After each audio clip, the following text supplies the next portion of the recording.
We often treat burnout, disengagement, anxiety, and conflict as a kind of separate problems, different symptoms, different labels, and different solutions. But what if they all stem from the same root cause, like unmet emotional needs?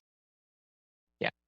So today we will explore principles, a framework that reframes distress not as a dysfunction, but as an information. Yeah. So, welcome back, dear listeners, to another powerful episode of Mind Meets Machine, where we explore the deeper mechanics of human behavior, performance, and decision making in a complex world. I'm your host, Avik, and today I'm joined by lovely guest. Please welcome JD Pinkus. So, welcome to the show. Great. Thanks for having me. Good to be here. Amazing. And dear listeners, before we get into the discussion, I'll quickly love to introduce you with JD. So, JD is a social psychologist specializing in motivation and the emotion. He's the author of The Emotionally Agile Brain, Mastering the 12 Emotional Needs That Drive Us, a book which presents a unified theory of human motivation grounded in the first principles. So his framework has been applied to the leadership, culture, broad effectiveness, employee engagement, and studied kind of for the students like emotional well-being and around the world. So, why do it? Let's get started. Welcome to the show again. Okay. Glad to be here and excited to talk about this, my favorite subject. Amazing, amazing. So, I mean, your work didn't just emerge from the academic curiosity, and it came from the lived experiences as well and a deeper Yes. personal inquiry. So, the curiosity is like, what was the turning point that made you question, like, how we traditionally understand, uh, I'd say, the motivation and the distress? hmm Yeah. So, in my own experience, there were sort of multiple turning points. One was sort of how I was raised. My parents, who were both in the business, my father's a neurologist who studied, of all things, he was an expert in Parkinson's and he did a lot in migraines. But what he became famous for was his work with violent criminals, people on death row who had committed very serious, offenses. And he basically taught me from an early age that that there were things in the brain that have consequences in behavior, and that ultimately all behavior stems from the brain and how it's functioning.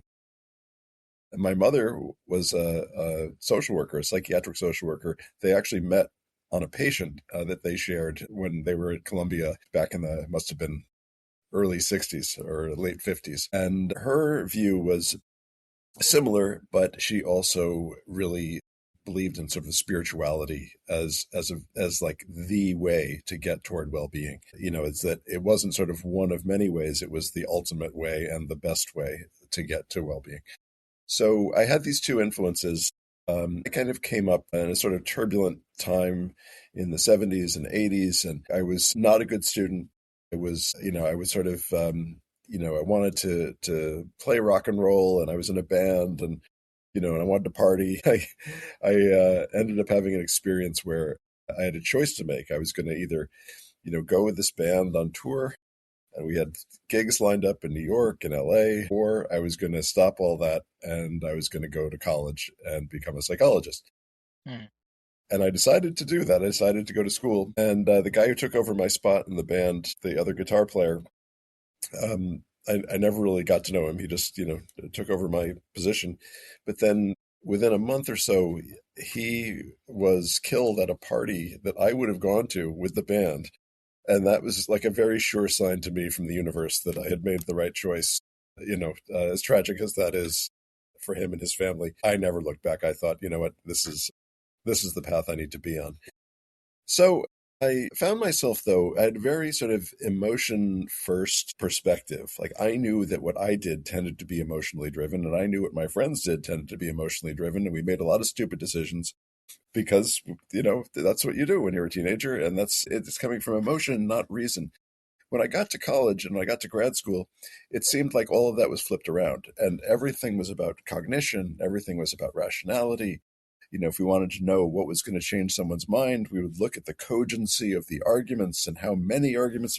It's like, this did not sound right to me at all. So in grad school, I basically found a group of like-minded people. I ended up doing my research in a building outside of psychology because, these radical ideas were not so welcome there and they didn't have the facilities for it. I ended up doing my work somewhere else that had sort of, psychophysiological equipment and hidden cameras and, sensors and things that seemed to me like more real science, and ended up kind of getting really into the sort of world of motivation and emotion, and then understanding that really is what drives behavior. And then it was sort of, I feel validated now because that was before, Daniel Kahneman got the Nobel Prize for his System 1 and System 2 distinction, before fMRI showed that you could actually track in the brain that emotion precedes cognition, that you could actually track that, the decisions that people make about moral judgments. This is Joshua Green's work at Harvard. You can predict their judgments based on the areas of the brain that light up. And if people feel sort of emotionally invested, they will make certain decisions. If they feel sort of coolly rational and they're removed from the consequences, they'll make very different decisions. So all that to say, emotion always seemed to be at the center of everything. And I'm glad to see that the world has sort of caught up with that. And that's sort of how I got here. When you apply that to questions of well-being and the research that I've done, what you see is that motivation is driven by either wanting more of the good or wanting less of the bad. And you can apply this to lots of different areas of the world. They sort of, they call it vitamins and painkillers. Like, am I seeking relief from something bad or am I seeking more of something good? And that, it turns out, the balance of that really predicts how well someone is doing. And as you mentioned in your opening, it doesn't matter what label we put on it. It doesn't matter if we call it burnout, depression, anxiety, trauma, adaptive or maladaptive coping, stress. This system that we came up with predicts it with wonderful accuracy. And what it shows is that these things are not necessarily distinct concepts, that you can trace them all back to need fulfillment. And when people are experiencing lots of negativity in their lives and they have big relief needs, that's associated with bad outcomes across the board. It doesn't matter what label you put on it. And when those needs have been met, and now they're able to shift to a positive mindset and say, okay, now I want more of the good. I'm looking for positive aspirations like success and to fulfill my potential, self-actualization, to define my life purpose. Now that's a state of health. So there isn't a separation between those things. And then you can use this system as a kind of a lens through which you can look at a whole variety of topics. Leadership in this lens, effective leadership, is leadership that prioritizes meeting people's emotional needs. Ineffective, toxic leadership is the kind that prioritizes the leader's own needs over everyone else. A culture, organizational culture, a culture that meets people's needs is healthy.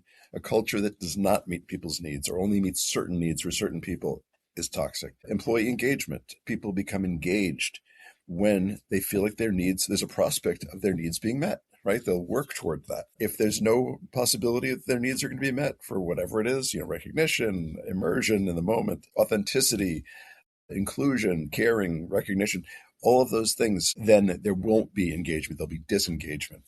And again, what's beautiful about this is that this theory has effectively cleaned up a whole series of conceptual messes in multiple fields.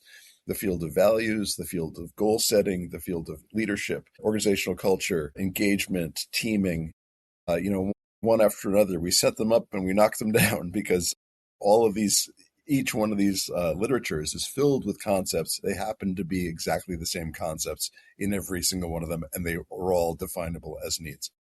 Wow. And I mean, one of the striking ideas in your work is that the distress is not kind of necessarily a pathology. It's a logical response to the unmet needs. Yes. Yeah. So here's the question is like, why do you so quickly label struggle as a weakness or maybe a kind of disorder thing? So it's not a disorder, but if you have a chronic unmet need for something, particularly something that's a prevention need, so you're Okay. already feeling bad in some aspect. So we have this model of 12 needs. Let's say just pick one at random. Let's say it's ethics, right? There's like I'm feeling like I'm subjected to wrongdoing chronically. I'm living in an unfair, unjust system that is not, that it's all about sort of, personal gain instead of, helping raise people up, right? If you leave that unaddressed, it creates these kinds of problems. So in and of itself is not a problem. In and of itself, it's a signal. It's a signal to say, okay, there's something wrong here. Either maybe I need to leave this organization or this situation or these people, this friend group, whatever it is, or I can try to change it, or I can, think about it differently. But the original sort of signal that something is wrong is not a pathology. That's just information. When you're subjected to that chronically without the ability to control it, without the ability to change or remove yourself from the situation, that's when pathologies begin. So, for instance, we used our method to measure these kinds of things, all of these 12 needs, both positive and negative, during COVID in these very large, national surveys. And we saw there was a group that really stood out on prevention needs related to justice. They felt like they were being treated unjustly, unfairly, without equity. It turned out these were people who identified themselves as being essential workers during COVID. These are the people who had to work at like Amazon and FedEx and UPS to get people's video games to them, that sort of thing. They had been deemed essential by the government. So they had to work in person. It was essentially threatening their lives and the lives of their family members because they had to be exposed to other people all the time. They did a lot of testing of those people. They had to wear a lot of masks, but they had been deemed essential workers and they felt that that was fundamentally unfair to them, especially when what they were packaging and transporting was not vital medicines. It was, you name it, just any old thing. Ethics came up in some recent work that we did with a hospital chain where we had a group of executives and a group of sort of ambassadors from the nursing and the physicians, and they took our assessment, and we saw, interestingly, ethics Okay. lit up negatively, really negative, very strong and very negative. And the group there was sort of, the executives wanted to sort of deny it or, sort of contextualize it. And so, what were the images that people saw when they, like they wanted to sort of try to debunk it. But some brave nurses spoke up and said, I'll tell you what it means. It means something very real. It means that there's a lot of wrongdoing going on. And the reason there's a lot of wrongdoing going on is because we're so understaffed. We can't discipline anyone and we can't fire anyone because there's no one to replace them with. So it was an incredibly clear signal with very clear action or stemming from it. We advised them to start, basically making public what their issues were with staffing, what they were trying to do to address it, make it everyone's issue, reach out to people who are in this field to bring them. It was basically, socialize the conflict instead of trying to hide it. And it was a perfect example of instead of it being, something that turns into a disorder, it was something where the signal was detected so that something constructive could be done. That's interesting. And when the leaders misunderstand this, how does it affect how they interpret disengagement or kind of underperformance? Yeah. So there are multiple problems out there right now. One of which is the fact that every one of these labels has its own cottage industry with its own terminology, its own set of interventions that are not integrated at all. So if I define this problem as a problem of disengagement, it's going to have a completely different vocabulary and set of interventions from someone who's working on leadership versus someone who's working on culture versus someone who's working on well-being.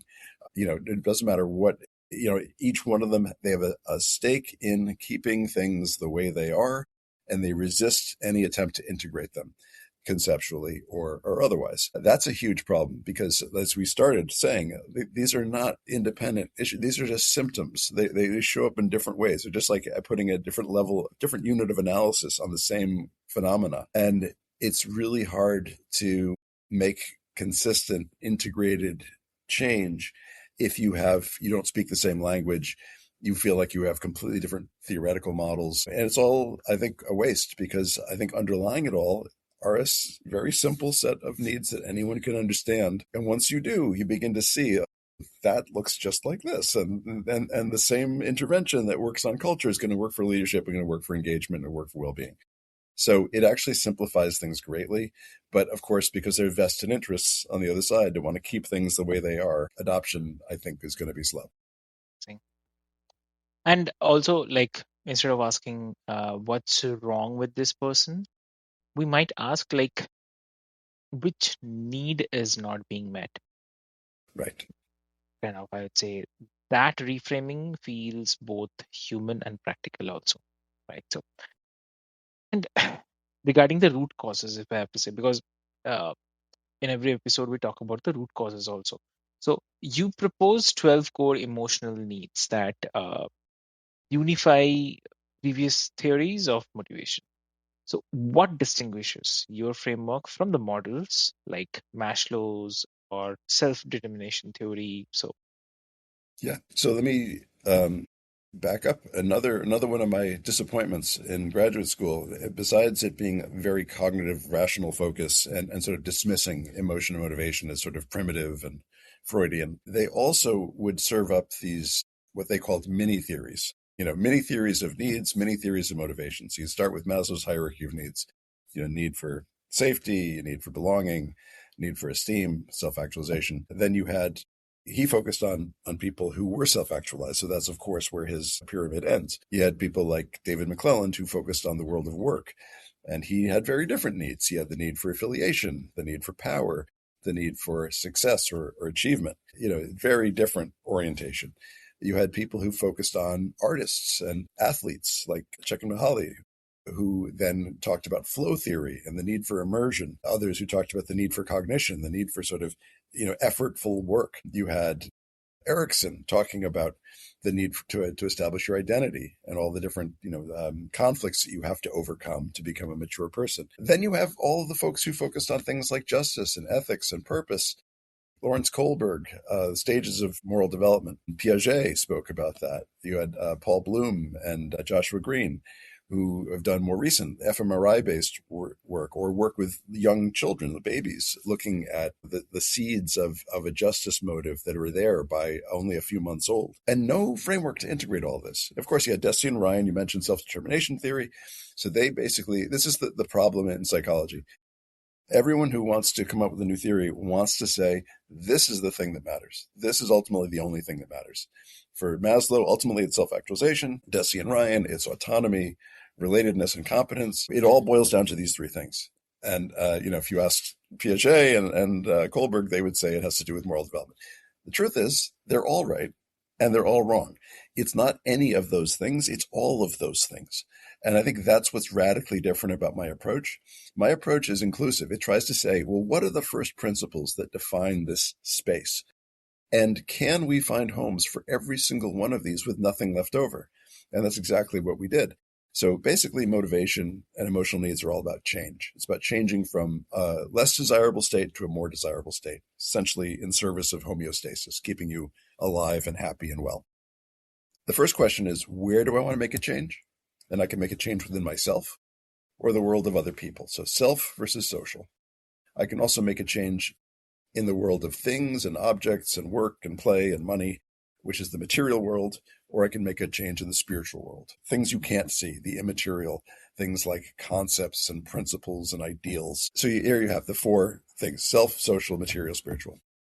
It wasn't me that came up with this. I simply did a literature review and found that every major world religion posits that these are the four states of being, essentially the four domains of life. And it was in psychology, it's in history, it's in self-help books. It's ubiquitous. And if anyone's interested in that, they can go back to my 2022 publication where I kind of introduced this model. The other question you can ask is, once you know where, the next question is, what level do you want to make? Is it entry level, foundational?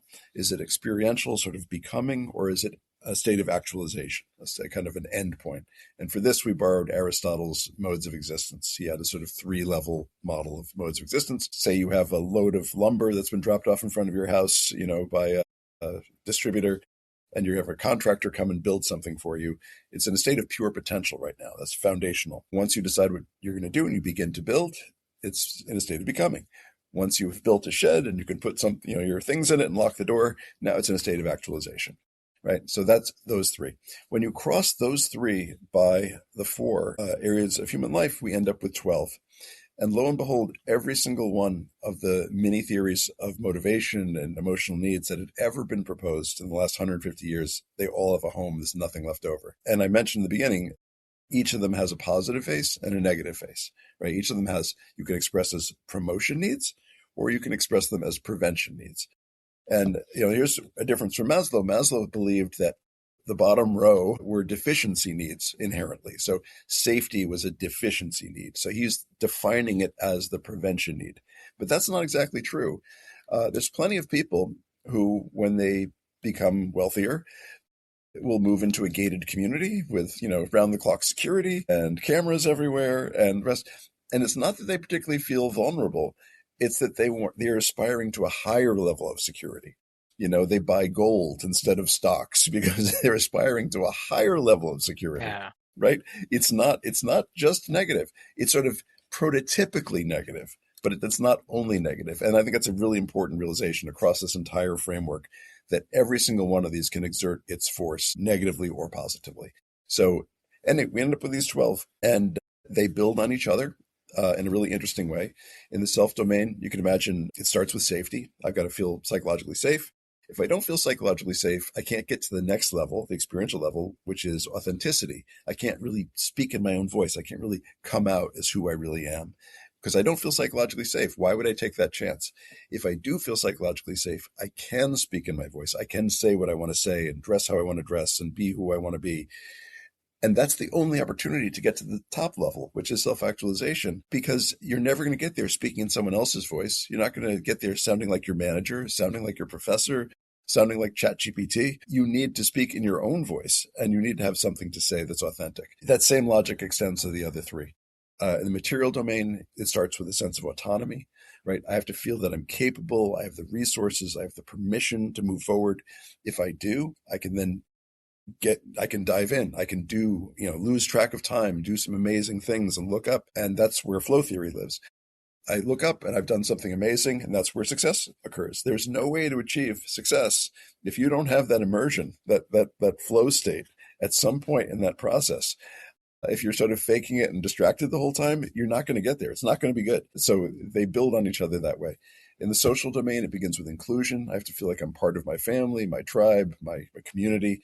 If I do, I can begin to form one-on-one closer relationships, which is caring. And then if I have those relationships and I've done good social behaviors, including and caring, then I will get respect, validation, recognition, affirmation, which is the top level of the social domain. And then in the spiritual domain, it begins with a basic sense that good is rewarded, bad is punished, basic justice, right? If I don't have basic justice, I can't start worrying about the next levels of the spiritual domain. If I do have justice, I feel it's basically good is rewarded, bad is punished.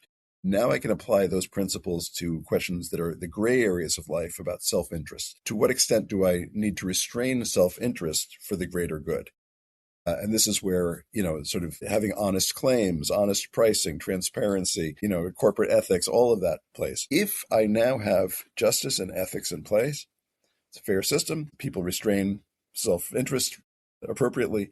This is the first opportunity to define a higher purpose. And it's not me saying that, it's every theologian who ever lived. From Thomas Aquinas, St. Augustine, Maimonides, Martin Luther King Jr., they all say that the way to judge if a transformation is actually sort of divinely inspired is to look at its effects on justice and ethics. If it has no ameliorative effects on justice and ethics, then it's not real, because there is no getting closer to God. There is no getting closer to the sort of, ideal without first treating other people with dignity and respect and having justice and ethics in place. To try to leapfrog that, as many people do, is a fool's errand. So that's essentially the model. So I'll pause there. Amazing. That's really a great learning, I'd say, and clarification as well, I would say. So suppose someone who is listening right now and wanted to audit their own well-being, what signals would you tell them? What kind of specific emotional need is unmet. Yeah, and I think that's where my approach differs pretty markedly from a lot of people's. A lot of the I call it all roads lead to mindfulness meditation. It doesn't Mm, matter what's wrong with you. It doesn't matter what you've been diagnosed with, depression, anxiety, trauma, stress, burnout. The answer is always mindfulness meditation. And that there's nothing wrong with that. Mindfulness meditation is good. It works. I do it. I think, though, it presumes that there isn't something you can do to change your situation. And I think that begins with asking, what are my unmet needs? Like, what is this? I'm feeling badly. I'm having an emotional response. Why? I'm not getting something. I'm either not getting relief from something bad, or I'm not having the opportunity for something good. And you've got to bring that into focus and really be able to get comfortable and conversant with these 12 needs and their different manifestations. And then it becomes actually relatively easy to identify what it is that's being blocked. And then that helps you to actually change the situation because you now know what to ask for. You now know what to do. It's not just about tuning out and feeling better in the moment. Although there's nothing wrong with feeling better in the moment, it doesn't actually change your situation unless you go through this exercise. So I would encourage people to come to the website. We have a free assessment there. It's an image-based assessment. It only takes 3 minutes. It's called, you go to agilebrain.com. And if you go there, you'll see take a free assessment. You click on that and anyone can do it. It's free.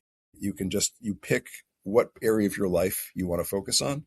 So there's prompts like, I think about my work. I wish I could feel a little bit more. When I think about the direction my life is going, I wish I could feel a little bit more. And essentially, it's an incomplete sentence task. So I'd say, okay, when I'm thinking about my current situation, I wish I could feel a little bit more. And then images will flash at you very quickly, one every second. You have no time to think. Your whole job is to simply tap the space bar or the screen, depending on your device. In response, does it complete the sentence for you or not? And you have no time to think, and that's exactly what we want. This is completely an emotional exercise. There's no thinking required. There's no right or wrong answers. And this exercise will generate a report for you instantly, which will give you a map of what your unmet emotional needs are and a whole bunch of verbiage to explain, what this is, how this might be showing up in your life, some questions to ask yourself. And we also have a chat bot that you can go right into and it'll read your results and say, okay, this is what I'm seeing. And you can query it and say, tell me about that. This is my situation. How does that apply to this? And it will work like a very attentive and skilled therapist in terms of identifying, what are those things that you actually can change in your life in order to meet your needs. So basically, one of the things I should mention about the chatbot is, here's the book, The Emotionally Agile Brain. And it's an LLM that's trained on this whole book and on all of my publications. I've got like 16 peer-reviewed publications. All of those are in there, along with everything else I've written or spoken about. So it has a lot to work with. And it's very flexible. Hopefully people will go, they'll try it, and hopefully have a good experience. definitely. And it's definitely, I'd say it sounds emotional. It like emotions become data, right? So also, your title uses the phrases emotionally agile. What does agility look like in real time? I mean, especially when things are under stress. Yeah. So I'm using it in the same way that Susan David does in her book, Emotional Agility. I think what she meant and what I mean is if you are sensitive to the signals, right? So it could be a physiological signal, it could be a psychological signal. You're feeling constriction in your throat, your heart's racing, your palms are sweating, whatever it is. Those are pretty extreme. Most of the time, fortunately, we're not in that sort of state of distress, but we have little hints that something isn't quite right or that something is good and we want to avoid or approach or withdraw. Those are enough of a signal in order to begin to identify what's the need. What is the need that I'm excited about fulfilling, that there's an opportunity to fulfill? What's the need that I need relief from? There's a bad feeling here. I'm feeling constrained. I'm feeling like my autonomy is being taken away. you know, that is a bad feeling. But now I know what's causing that feeling, and now I know what I can do about it. I think to me, that's the essence of emotional agility, is to not just recognize the emotion, because that's sort of where emotional intelligence, I think, gets stuck. It's about sort of accurately labeling your emotions. Like, I'm feeling happy. I'm feeling surprised. I'm feeling excited. I'm feeling, sad. That's good, but that's not enough. to me, those are just the epiphenomena that just keep rolling through your nervous system all the time. But it's why is it happening? That's the real question. There's an emotional need that's not being met, either positive or negative. That's what's causing those emotions to ripple. And as many authors have said correctly, they can take many different forms of emotion. There isn't a one-to-one correspondence between an emotional need and a feeling that you have in the moment. You can have a lot of different feelings. You can get angry, you can be afraid, you can be sad, but you tracing it back to the emotional need, that's where the real magic happens. That's where you begin to have the ability to actually do something about it. And so, like, even with the awareness, people regress under pressure. And so, what tends to derail someone who understands their emotional needs but struggles to consistently fulfill them? What is it? Yeah. And it's not a panacea. Like if you were a person who is being held against your will somewhere and you don't have, you're not having interactions with people that are positive, and I mean that can lead to chronic stress, that can lead to a whole variety of psychological and physical disorders. I think, and I talk about this a lot in the book, what happens when our needs aren't being met, and all of the sort of neurological and physiological studies that have been done that show when someone is, as a need for caring that's unfulfilled over many years, it can stunt you. It can really mess you up. It's all to say that there are real consequences to unmet emotional needs. It doesn't mean that being aware of it is a cure. You do have to start at that foundational level and ensure that you have justice. There is a path that you can have remediation if you're being treated unfairly, that there is safety, that you're not actually being threatened or victimized in some way, that there is autonomy. You have freedom. You're not a slave, for instance. Inclusion, you're not excluded, unfairly, you're not being discriminated against. All of those are very deeply interwoven concepts. And what we see, the most profoundly negative profiles are the ones that have a lot of promotion, a lot of prevention needs in the foundational level for that reason. And to get to the point where you can begin to focus on aspirations, positive aspirations, you really do need to deal with those things first. And that can take a lot of forms. Not all of them are pleasant. Might have to be, leaving a relationship that's going to cause all sorts of upset. It might be, breaking out of prison. you know, it can be really quite serious. But if you can get free from that first, foundational level of prevention needs, that's your first opportunity to begin to actually grow to your full potential as a person. Exactly. Amazing.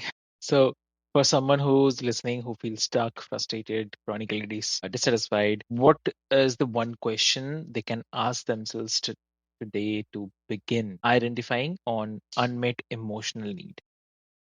Yeah. So I'd say the best way for me, in my experience, has been to just lay these 12 needs out in front of you. Just look at the framework and just think through what's happening in each one of those areas. And one exercise that I've done with a lot of people that works really well is say, go get an image. Just find an image online, find an image from your life, take a picture of something that represents how that need is currently being satisfied, or how that need, or what the ideal state would be for that need. So, and just build this framework. It becomes like a collage, right? So when I did this, I remember, uh, for authenticity, it was like I, I had a picture of a famous author who I really respected, as sort of my placeholder for authenticity. And I had a picture of, for inclusion, like a group of people around a campfire. I was very involved in Boy Scouts at the time. That was sort of my social group, and sort of like that's the state of my need fulfillment currently. And from looking across that, it can really, again, we like images because they're powerful, they're emotional, visceral, and they don't require a lot of explanation, a lot of words. It really is about an intuitive sense for what you're missing. And if you look at your collage and you see, your attention's drawn to something Mhm. is not quite right, that's Yeah. sort of a major that Mhm. is a salient unmet need in most cases. Correct. Exactly. So, if someone wants to connect with you, how they can connect? Yeah, so I'm on LinkedIn. It's JD Pinkus. They can reach me through our website, through agilebrain.com. We Mm, have monthly meetings and office hours for people who are like in the coaching world or therapy world. We have a whole training program and a certification program. We're in lots of different countries right now. We're in Ukraine, Nigeria, China, all over North America, South Africa. So we're spreading out. So we're very delighted to talk to anybody, no matter where they are, no matter what their circumstances. amazing. So, dear listeners, what I'll do is I'll put all the links and the details into the show notes for your easy reference. And I'd love to say that technology continues to evolve, markets fluctuate, and strategies shift. But human motivation, the architecture beneath behavior, remains constant. So, here we are on Mind Meets Machine, and we explore not just the innovation, but the psychology that powers it. And in today's conversation, if today's conversation gave you the language for something you have been feeling but couldn't articulate, then share it. So, until next time, this is your host Avik, and this is Mind Meets Machine. Listen closely to your emotions. They may be pointing you towards exactly what you need. So, thank you so much. Thank you.